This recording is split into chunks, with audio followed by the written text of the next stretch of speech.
Israel, the only democracy in the Middle East. Jerusalem, the most hotly contested real estate in the world. Judea and Samaria, condemned by the world as the West Bank. You'll not see it in the media. Journalists try to hide it. Real stories about real people, fathers, mothers, children, families. These are the people of the heartland of Israel. Your journey with them continues with the Joshua and Caleb Report. Stories from the heartland of Israel.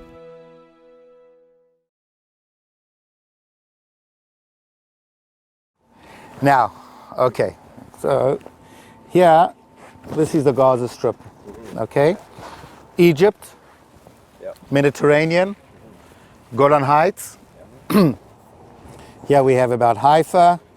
Here we have Tel Aviv, Ashdod, Ashkelon, Jerusalem, Beersheba. Judea and Samaria is more or less something like that, more or less. Sea of Galilee. Sea of Galilee, Dead Sea, and here's Eilat. So we are now at the moment right over here. So this area, more or less, around the Gaza Strip, is dominated by one unit, one army unit, that we all belong to that army unit, and its responsibility is more or less 10 kilometers inside Israel and the Gaza Strip. All what's happening in the Gaza Strip plus inside Israel. There are two brigades, but we'll talk about just this part. We are 32 settlements in the southern part of the Gaza Strip. 32 settlements all around the Gaza Strip, from 100 meters away from the border to 10 kilometers. There's 32 settlements. Actually, it's under one municipality, civilian municipality, and under one brigade, army brigade, that we belong to that army brigade. Where we're standing now is Kibbutz Ein HaShlosha, which is approximately just under 3 kilometers from the border. Okay? This is the border, so we're now standing about 3 kilometers from the border. The two major problems that we've had for the last many years, we've had one major problem, and another one is added. First of all is the mortars and the rockets. Yeah. What's important to know, that, and everyone should know this, most of Israel, doesn't matter where you are, if you're in Eilat, Jerusalem, Ashdod, Ashkelon, Tel Aviv, and further, you have the Iron Dome, which is supported by the states, technology, money, and everything. This part, these 10 kilometers, nothing. Wow. Two reasons. This area, there's 50,000 people. Around this whole area is 15,000 people. There's one city of Sderot that is over here, 25,000. And then you have another 72 kibbutzim and mushavim. This is here 32 and the rest are over here. Altogether 50,000. Iron Dome, it's about $50 million plus minus. Wow. And every rocket. So they put it mainly for all the major cities that you have. They're all covered. Second thing, the closer you go to the launch, it is less effective. So even if we had it here, it is not effective. The technology against mortars, mainly mortars, which are between 5 and 8 kilometers, 5 and 7 kilometers, we do not have the technology yet. So we have a problem. We have this whole area. If we have a siren, we have between 5 and 15 seconds to get into a bomb shelter. Wow. Sometimes you won't even hear the siren, you'll just hear the explosion. So that's one of our major problems. A lot of soldiers that were outside Gaza but in the vicinity were killed because they didn't even hear a siren, no time. Wow. One of our Rashatzim, the kibbutz about a kilometer from here, was killed the last day. And his deputy were killed the last hour, the last day. In kibbutz Nirim, it's about 1 kilometer from here. How many rockets landed inside that? Now, the different, okay, all together in the conflict from the 7th of July and the 28th of August, there were over 4,770 rockets to the whole of Israel. To what we called Otef Aza, the surroundings of Gaza, just less than 4,000. So 700 and a bit were to the whole of Israel, Tel Aviv, Beersheba, Jerusalem, and over 4,000 was in this area. Out of those 4,000, 1,100 were mortars, which you can't do anything against it in this area, this whole area. Wow. The mortars come about like this. And there's not much you can do. Wow. The second problem, and this one thing the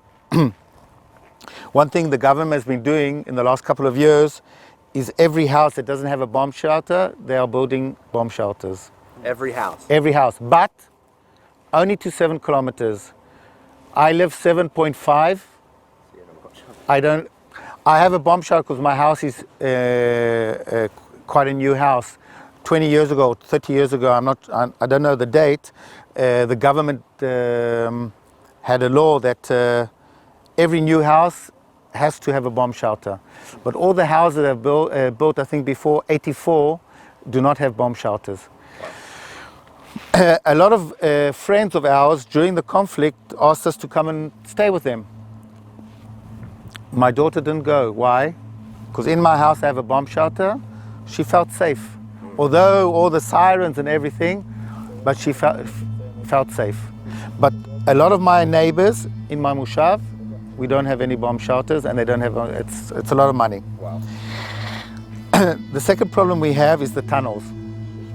The tunnels that I'm going to take you to is over 3 kilometers, 1.5 kilometers inside Gaza, and 1.5 kilometers outside Gaza. It took them over 6 years to build. Whoa. When you see the tunnel, you can understand. Only when you see it, you'll see the hate, the technology, their technology, the will to surprise us. And this tunnel is 1 out of 32 that were found and partially blown up. You can see the tunnel was not finished built. It was not finished built because the rails of taking out and putting in the cement blocks were still there. Usually when a tunnel's finished, all the rails are taken out. Wow. So it got to about 700 meters away from the kibbutz. Their idea was at some stage to come out of a few tunnels at one time and massacre. Not only massacre, for them to kidnap, even if it's a live soldier or civilian or even dead, is even 10 times better. Because they know how sensitive we are to soldiers that are kidnapped or civilians, like Gilad Shalit, that we let out over 1,000 Palestinians, that a lot of them have already gone back to terrorism. Wow. And we knew that from the beginning. Wow. So that's a problem. It's been already 4 months since the end of the last conflict. It's been quite quiet, but we all know that on that side they are getting ready for the next conflict. We know they have a lot of problems, a lot of money that was promised to them from Arab countries. Arab countries are not coming. The building is taking a long time. Winter's coming, so it's not so good in that area.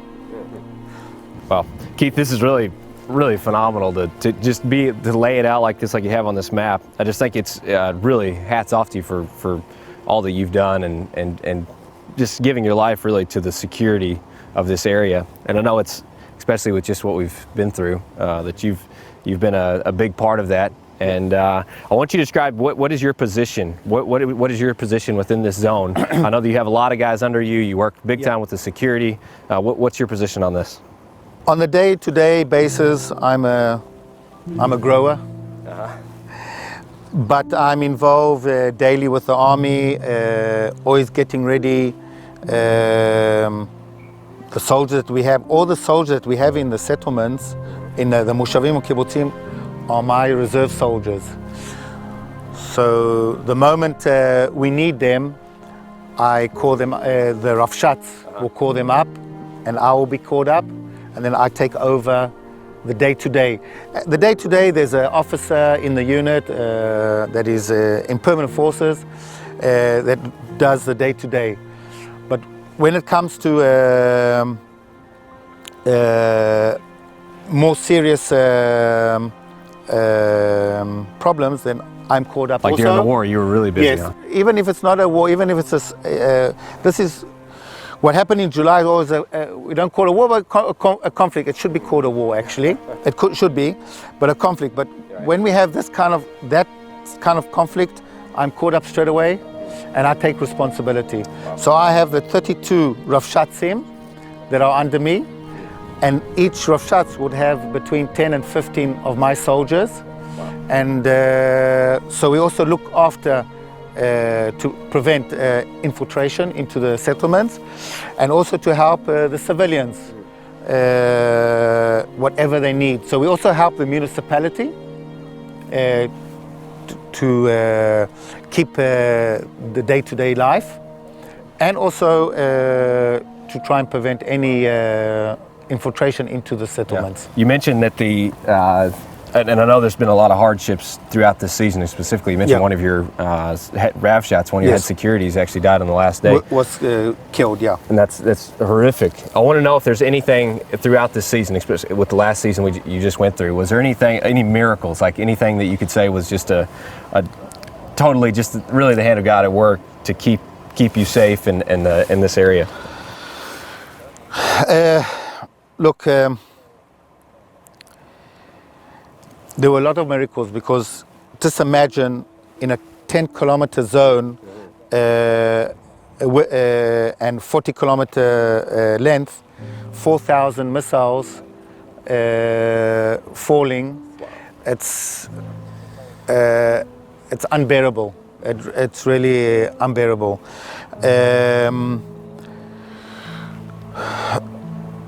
Luckily, with all the help of the Rafshatzim, very few people were injured. Very few, and that's also because of the Rafshatzim, also because of the army, also of the responsibility that each family took upon himself to listen to what the army has to say. This area straight away becomes army area.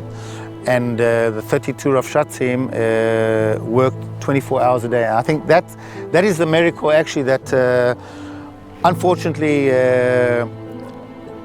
4 civilians were killed. Besides the 67 soldiers, only 4 civilians, and that's because 4 civilians in this area and another 2 further away.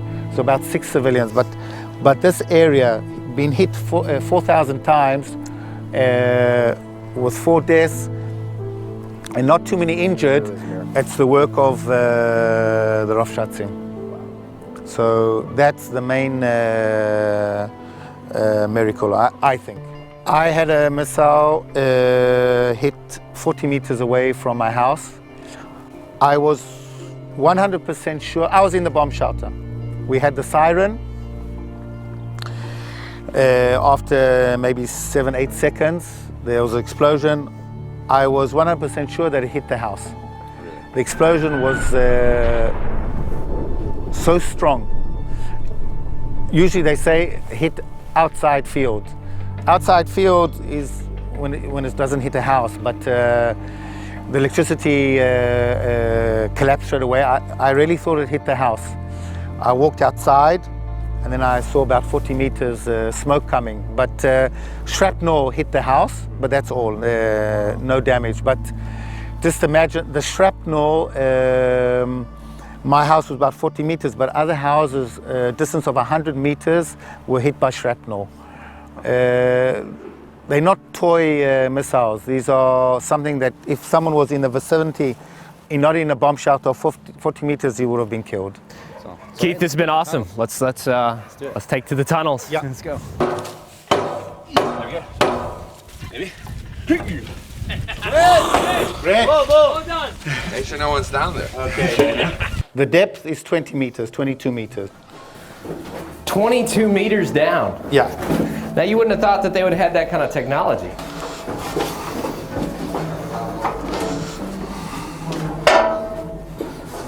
So this tunnel is totally cut off from. Yeah, just take this in your mind. Okay. That this, That like there. We just dug Okay. down and then just put the stairs. Okay. Okay, this is the tunnel. This sand is from 2 months ago because of the weather. Okay. But these are concrete blocks Really? that have metal in there. You have the arches. You have the rails that I was telling you about.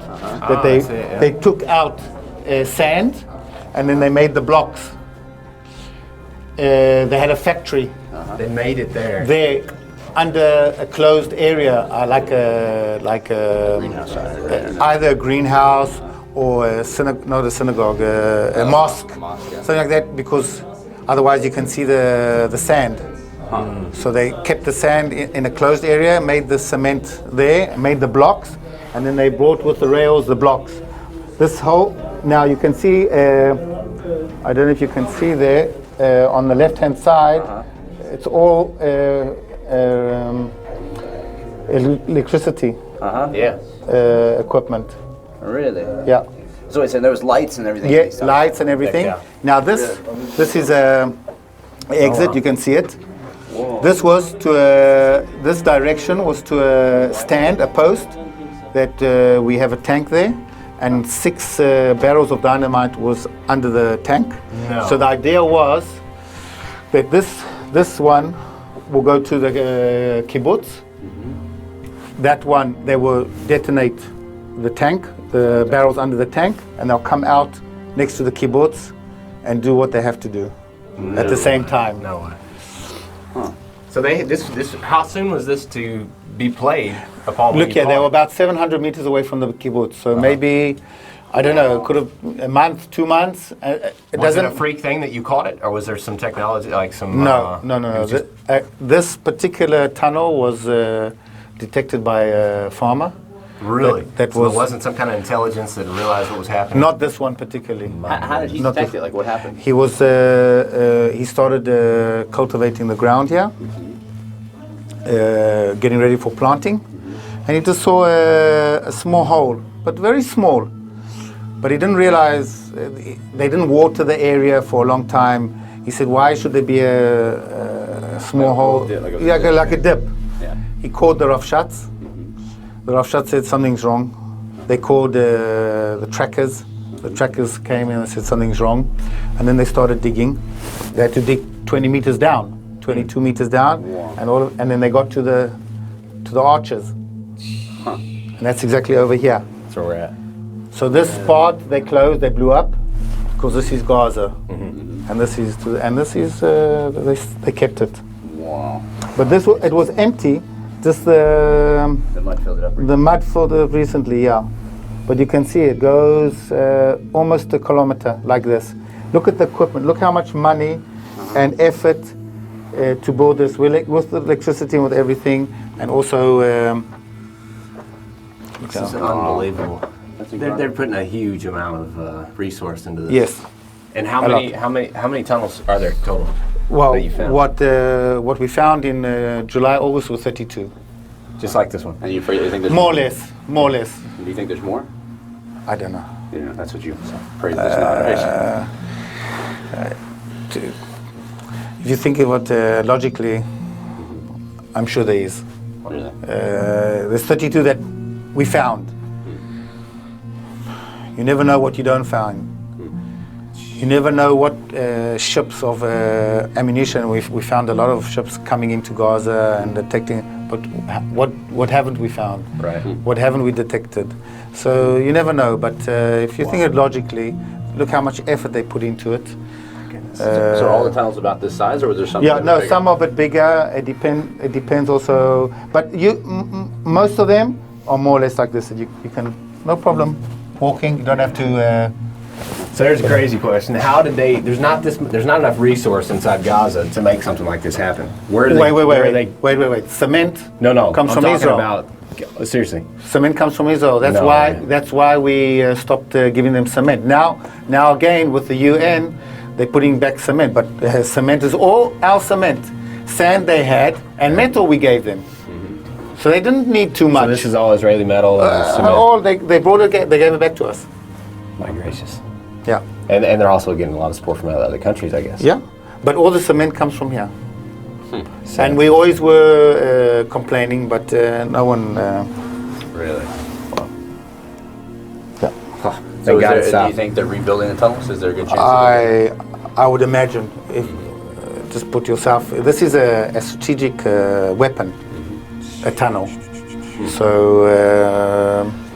So And this is all done by hand, right? They don't have all like by some hand. kind of Maybe small equipment, Yeah. small machines, but So most where's of all it this dirt going though? Like, I mean, it's got to go somewhere. goes, like I said, to the mosque, Yeah. and then they mix it with cement and bring it back as cement blocks. So the dirt too. Yes. So maybe this is mainly sand. I guess it's coming from It's underneath sand. there.